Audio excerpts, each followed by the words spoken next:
What is up, and it's going on, guys? Simpzy here, and welcome to my first episode of FIFA 14. Where would they go?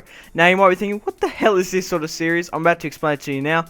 Basically, because of the Manchester United transfer rumours video, it did really well, and I was really quite proud of it. So I was trying to think of a series that I could do, because I can't do another transfer rumour because January's just around the corner.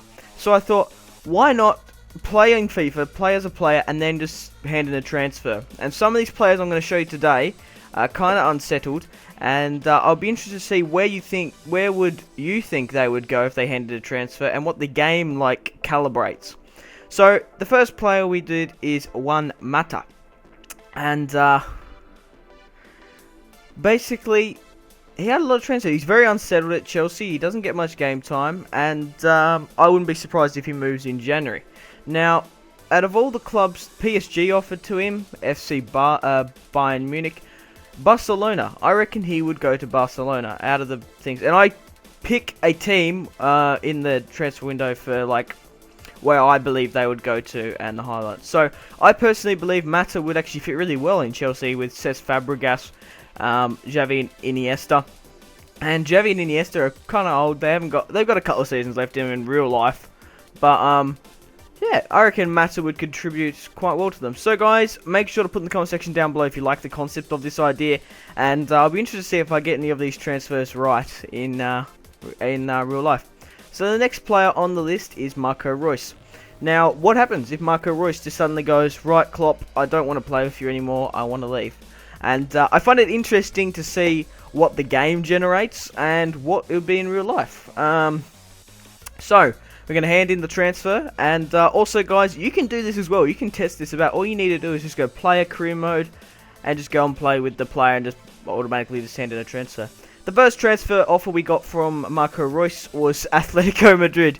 Now, let's be honest, Marco Reus would never go to Atletico Madrid.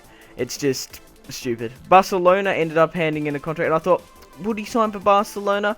Probably not. I don't believe he would sign for Barcelona. Chelsea gave an offer. Now, that was very interesting. I could maybe see Marco Reus going to Chelsea.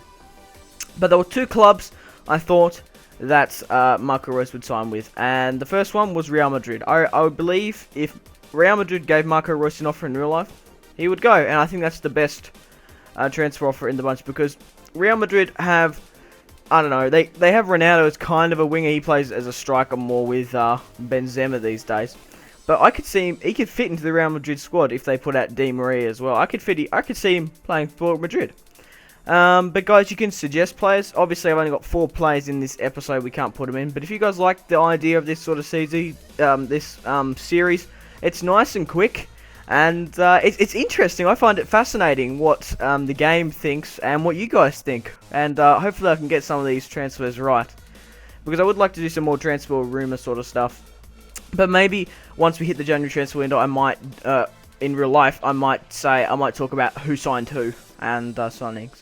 So the third player on the list is Robert Lewandowski, another Borussia Dortmund player. What happens if Robert Lewandowski's like, I want to leave? Where would he go?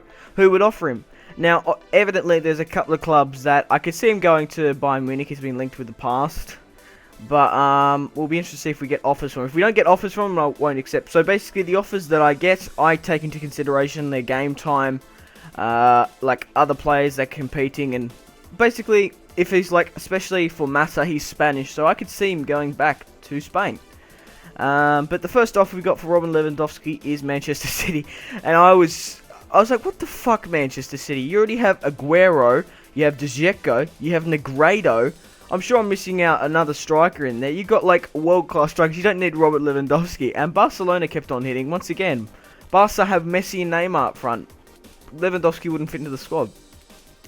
Now, one team popped up that I thought it was interesting. Now, it was either going to be the 3 teams I think Robert Lewandowski would sign for is Bayern Munich first, Chelsea second, and Arsenal.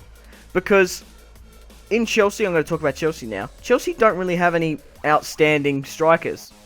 They have, they're really quiet. Fernando Torres, obviously because of his situation the past couple of years, and Demba Ba, they signed him and he became really quiet. Sammy Eto's kind of average at Chelsea, and he's probably going to go in the next couple of years. So I could see Robert Lewandowski in real life going to Chelsea. And it's very much the same with Bayern Munich. They have world-class midfielders that can supply to the striker, but they just need that clinical finisher. Probably not so much with Bayern because they have Mandzukic. Now, Mandzukic is a good player. He can put in the back of the net once Ribery and Robin feed it to him, but they don't really need a world-class striker like Robert Lewandowski. But the next player I chose was Wayne Rooney. Now, Wayne Rooney, I don't know, he had a little bit of a falling out with Sir Alex Ferguson just before he left, and he'd been rumoured to go to another club. So, Real Madrid gave it off, and I thought, I don't think he'd get much game time. Maybe if Benzema left, he might go to Real Madrid, but I don't know. Chelsea gave it off, and I was like, that is no fucking way. No way in the world Wayne Rooney would sign for Chelsea. Now, PSG was a very interesting one. Obviously, they had Chiavani and Ibra. I guess he could play like a central forward sort of role, a centre attacking mid, but I think Wayne Rooney would want to be a striker, so I ended up declining it. So Bayern Munich ended up submitting an offer for Wayne Rooney, and I could actually see that happening. It's not like Bayern Munich do need a world-class striker. They don't need it, but it was just like adding an oversight to your gun. You've already got the gun, you got the big gun, and just adding like an oversight just to, I don't know, help you a little bit. They got the money, so why not? And there's no, like, look at the strikers at Bayern Munich. They got Mandzukic, Pizarro, and that's it. So I could see Robert Lewandowski or Wayne Rooney signing for them. But I don't know. I want to know your thoughts and opinions. That's just mine. All constructive criticism to this series is welcome in the comment section down below. So if you like this, I did miss out a couple of players that I might do in the next episode, depending on your guys' feedback. I'm sure I'll know whether or not to do another episode. We've got Aguero. Woms, if he wants to leave Manchester City, would he go to Real Madrid or would he go to Barcelona? What would Ronaldo do if he suddenly is like, nah, I don't want to play for Madrid anymore? Where would he go? Would he go to PSG? Back to Manchester United, his former club? I don't know. What about Messi? Where would Messi go if he had in a transfer request? It's very, very interesting concept, and I like the concept of this series. So thank you very much for watching. If you watched the way through, I really do appreciate it. And I'm going to end it here. Thank you very much for watching. This has been Simpzy. I'm out, ladies, my friends. Goodbye, and you go out and have a fantastic rest of your day.